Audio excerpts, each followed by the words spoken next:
That drawing was done by Hans Baldung Green in the 16th century, and it is still a good guide to the diagnosis of depression. The turned down corners of the mouth, the typical triangular very good fold over the eye, the furrowed brow, the hurt look. Depression is an emotion as old as mankind. Perhaps this is a reason why we sometimes fail to look at it as a disease, which it often is. Mourning and grief are human concerns, not clinical ones. But when there seems to be insufficient reason for the patient feeling so depressed, or if the symptoms are too severe, or if they last too long, then we are faced with a pathological depression, with a typical symptom picture, and with the indication for medical treatment. It is a sad, despairing mood, which is a real core of all depressions.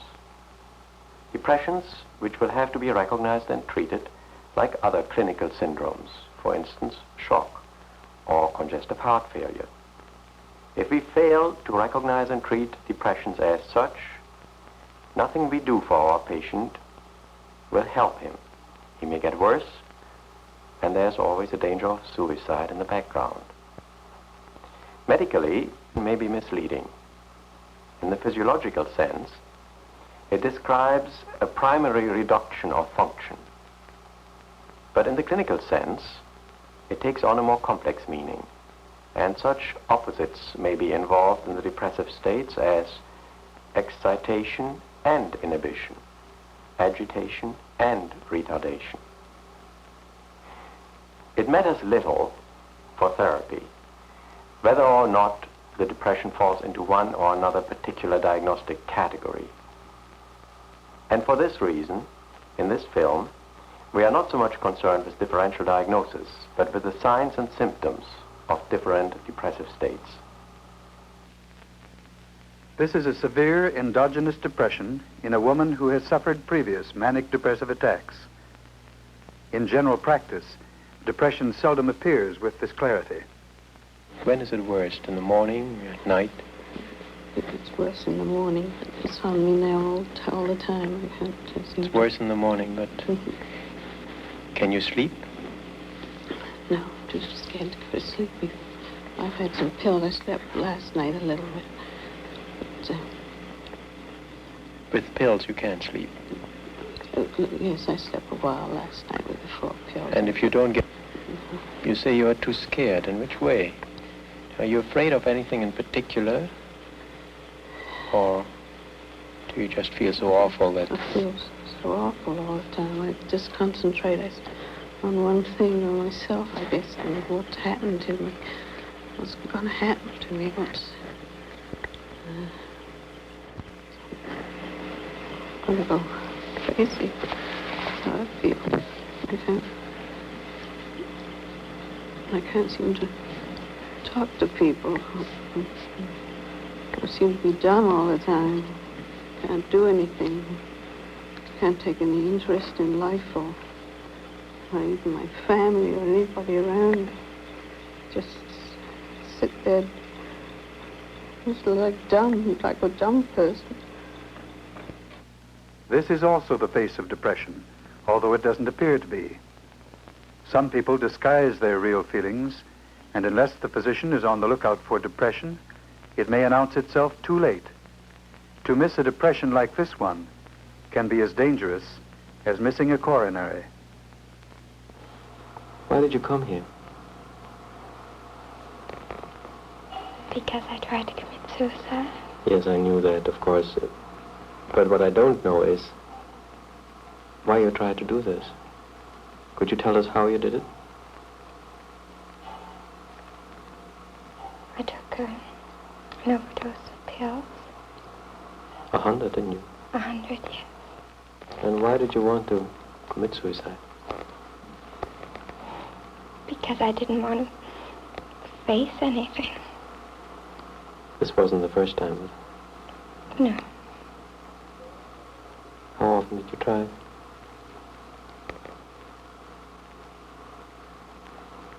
Well, I tried quite a few times. Why did you try so persistently to take your own life? It's a difficult question. Yes. I was just desperate, and I couldn't face things that had come up. So I thought the easy way out was to take pills and it would be all over. That's what I did.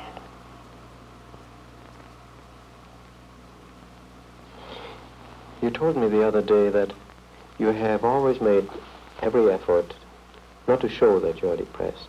Have you always made it a point to kind of cover up your real feelings? Yes. Why?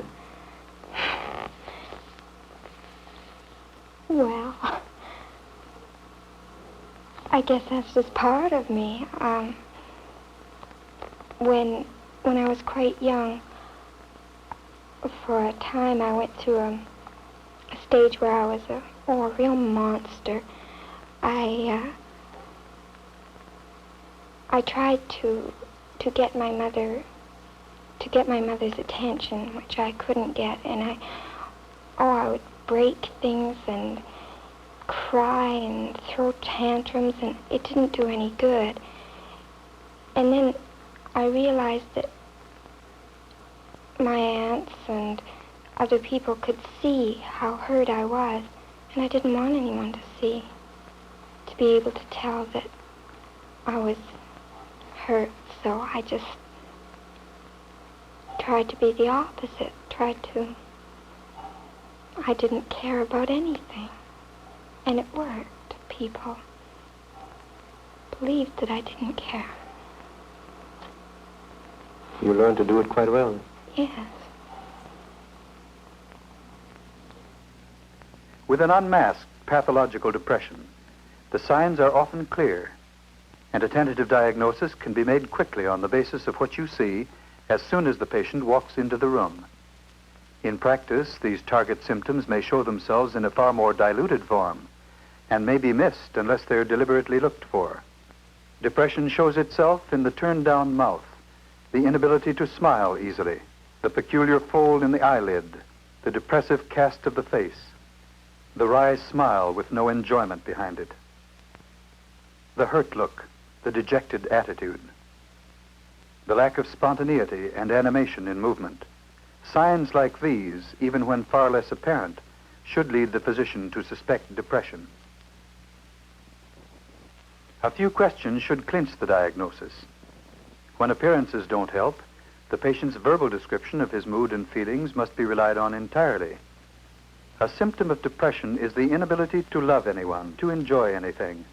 No, I can't concentrate very much, very little. And you find any other kind of distraction?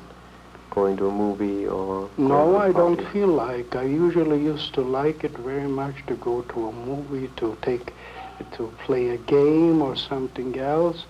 But now I have no desire, no feeling. I don't care for it. Decrease in mental productivity and reduction of drive are characteristic symptoms of depression. What happened? How do you feel? Weak. Weak? Are you tired? Tired. This is a smiling depression, so afraid of her depressive thoughts that she denies them even to herself. Because she must fool herself in order to achieve a composure that is not very deep, she may well fool her doctor unless he's on the lookout for the disease of depression. What did you feel like doing when you were alone? Usually I have to keep busy doing something. Or else what would you be thinking about? Oh, I don't know. I can't say. Hmm? I can't say what I'd be thinking about. Uh-huh. What about when you thought about going to the basement and doing something to get rid of yourself? What about that? I don't remember thinking about that. You don't remember thinking No. about that? No. No. Do you remember telling me about that? No, I don't. Mm-hmm. I don't remember. What do you think when I try to remind you of it now. No, I don't like Eh? I don't like to be reminded of it. You don't, eh? No. I don't like thoughts like that. Self-accusation and self-depreciation are common symptoms, and always present is the sad, depressive mood. All my senses are dulled, but I think, I Your can't senses? cry. I haven't been able to cry for months. I sometimes wish I could have a good cry, because I think it does you good, but I can't cry. Would you consider it an illness? Yes, but as I say, I think I brought it on myself. I know I'm stupid. I know it makes me mad when I can't do things properly. Not mad, but it makes me such an awful pity. Why do you say you know that you're stupid? Well, I do such stupid things. Do other people say it? No. Nobody blames you but you yourself.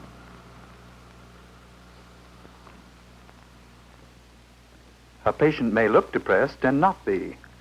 Here, cerebral arteriosclerosis is responsible for what on examination turns out to be simply confusion. Tell me, you know what day it is today? No, I don't know. I don't see the calendar. I can say I don't see the calendar. What month is it? I don't know. I can say because I don't see the calendar. I can say. Depression is the presence of a deep, profound emotion, not the absence of emotion. And what looks like the retardation of depression may prove to be the simple apathy of schizophrenia. The depressive knows no peace. The schizophrenic has no complaints. How are you feeling, Jean? Pretty good. Not much wrong?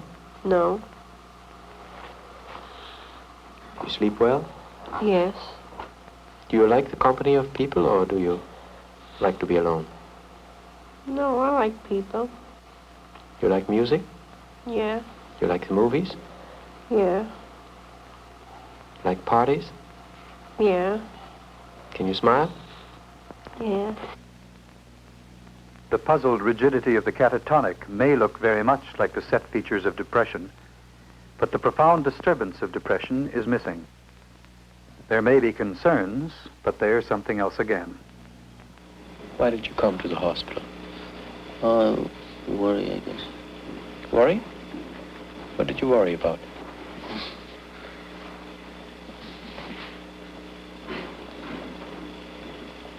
Well,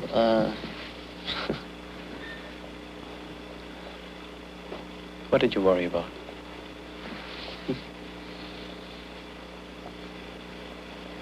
Have you forgotten? oh,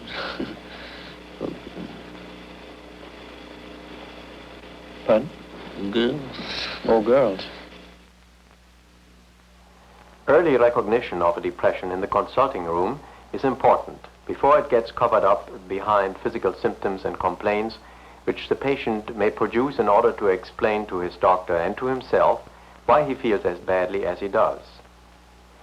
It is this failure to recognize a depression early which sometimes leads the physician and the patient down the long road of futile investigations and possibly surgery, which may prove costly and time-consuming, and to which the physician may resort when he is puzzled and cannot find the reason for his patient's complaints.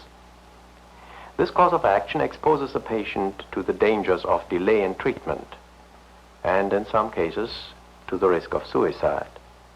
Certainly, elective surgery is contraindicated in depressive states because of the low general resistance of the patient. Very likely, the post-operative course would be stormy. Not only are many psychosomatic symptoms attributable to what has been called depression in disguise, but also such behavior deviations as alcoholism or overeating, even delinquent behavior, prove sometimes to be the leading symptom of an otherwise concealed depressive state. Puzzlement and bewilderment over their condition is common with patients suffering from pathological depression. They know something is wrong, but they don't know what or why. and they search eagerly for physical reasons to explain why they feel the way they do. Right now, I have trouble with my stomach, which may be caused by nerves. Do you ever feel discouraged? Yes, I do. I have crying spells, which I cannot control. I have trouble with my stomach, which I believe is caused by nerves. Now, when I came here, I didn't know exactly what was wrong. They passed me to medical. All the medical was okay in every degree. And, well, I mean to say, left me in the empty because I was in the impression, well, maybe they think that I'm making up the story or listening to myself, but I'm not that kind of a person.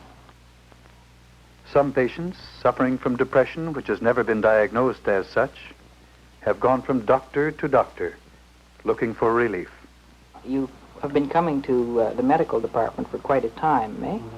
Yeah, you've had quite a lot of investigations, eh? Yeah. You've had blood tests and Yeah, x-rays and everything. urine tests Oh, yes. and bone marrow tests and everything, and they haven't found anything wrong. And after it being the treatment, Uh-huh. it's come 3 times a week.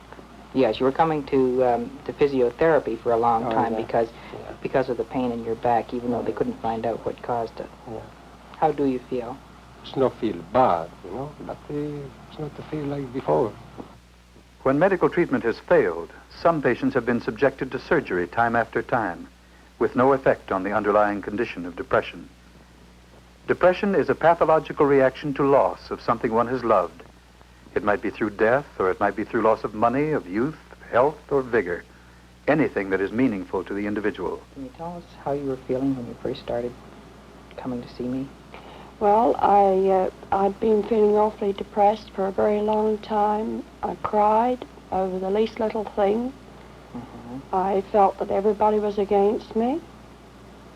And, well, I just couldn't seem to get along with anybody, that was all. And when did this all start? Well, I think it really started when I lost my baby. After my husband left me, I lost my baby. And then I had operations there. I had an operation for a hysterectomy. And it didn't seem to do much good. I mean, you know, I began to feel more and more depressed. And then I had a third operation there. I had my last ovary removed.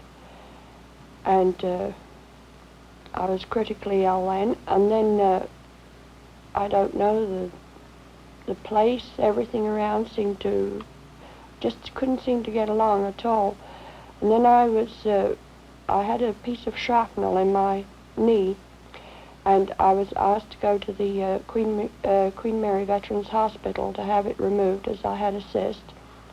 And while I was in there, I just broke completely down. And the doctor there suggested that I should come to the Montreal General and asked me if I was willing to undertake psychiatric treatment, which I did. So you'd had, what, 3 operations really Yes. before it was really realized that you were Yes. suffering from a depression? Yes. Yes. In old age and with chronic disease, the universal mood of the patient is often one of depression. The depression itself can be treated and relieved. Emotional comfort can be provided just as physical comforts are, with glasses or new teeth. Raising the mood of depression will allow the patient to enjoy himself again and will improve the handling of his condition. Well, what do you feel like now? Now I'm depressed. Before I was depressed. Before I was very happy always.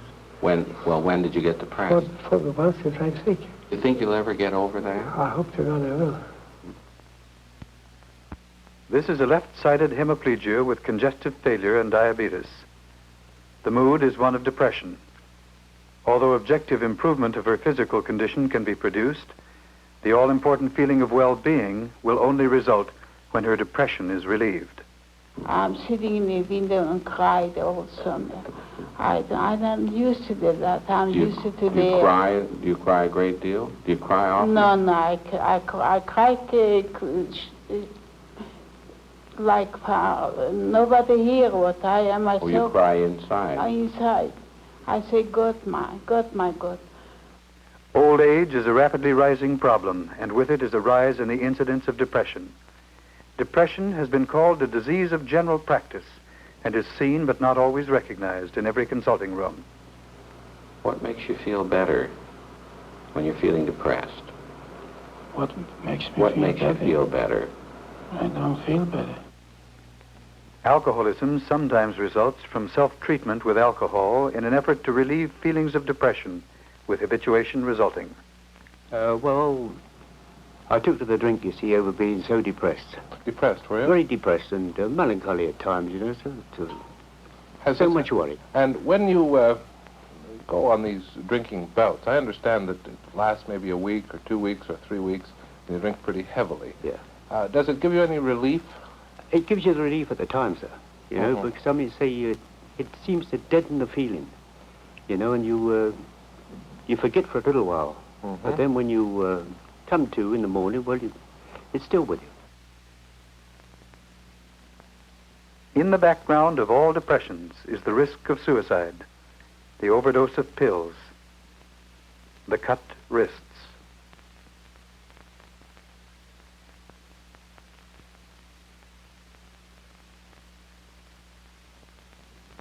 Unless the depression is obvious, which isn't always the case, it is valuable to have the assistance of family or friends in arriving at the diagnosis.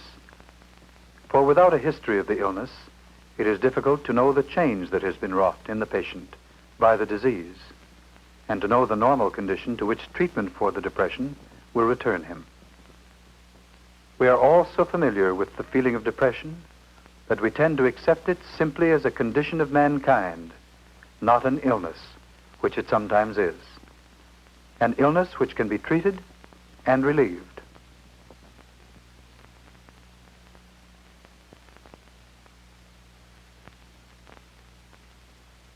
There is a great difference between the feeling of depression we all know and the one which is at the core of pathological depression, and only someone who's experienced it can describe it. You were saying that it was strange to convince the doctors in the hospital that you were depressed. They didn't think you were depressed because you didn't appear to be. Is that it? Even to the psychiatrist? That is correct. And how did you feel? Well, I felt terrible because I couldn't see how I could possibly go back to work if there wasn't some improvement in my state. I couldn't see how I could possibly go back to work and keep going. I had stopped work to go into the hospital because I needed some treatment. And if they weren't going to give me shock or something, I couldn't see how I could possibly go out and work again. There was nothing that you could enjoy? Or that you could Absolutely nothing. There was no one I could see that I'd be glad to see. There was nothing anybody could say that would cheer you that would cheer me. Although, as I said before, I could still tell a joke. Even then? Even then I could tell a joke. And make other people laugh? Yes. Because I think the reason for that is that I'd always been known to be a joker, and I enjoyed the fact that people enjoyed me telling them jokes. And it would give them a good impression of me. I think that was the reason why I could still, I tried to muster up the strength to tell a story so somebody would notice me. And you could do it? And I could do it, yes, strangely. And then, in fact, some of the nurses remarked, you know, how well I told the story. And how good-humored you were, I suppose. Yes.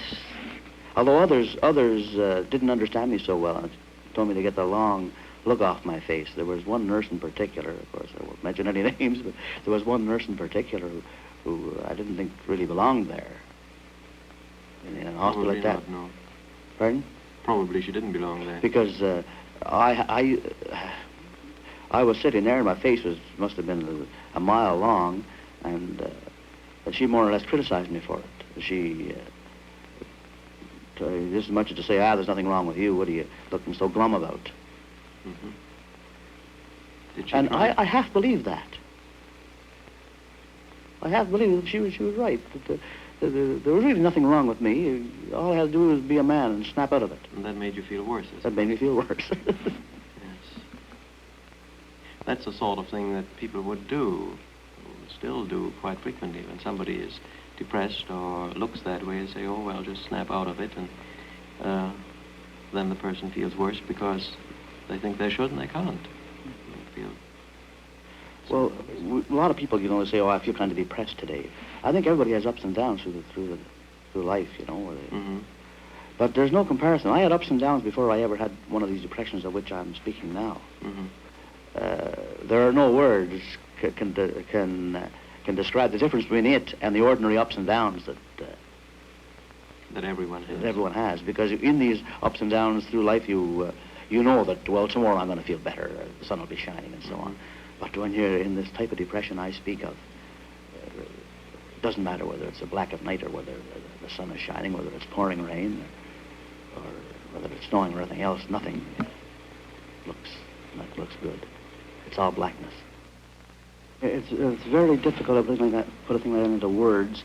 There's an old saying about this place called hell where bad people go to after they're dead, after they die, that the worst part about hell is not the flames, it's the hopelessness. And I think that is the part of hell that a person in depression really tastes. The hopelessness. The hopelessness, that terrible hopelessness that comes over. Everything is black. Nothing looks, you can see, there's nothing cheerful in anything.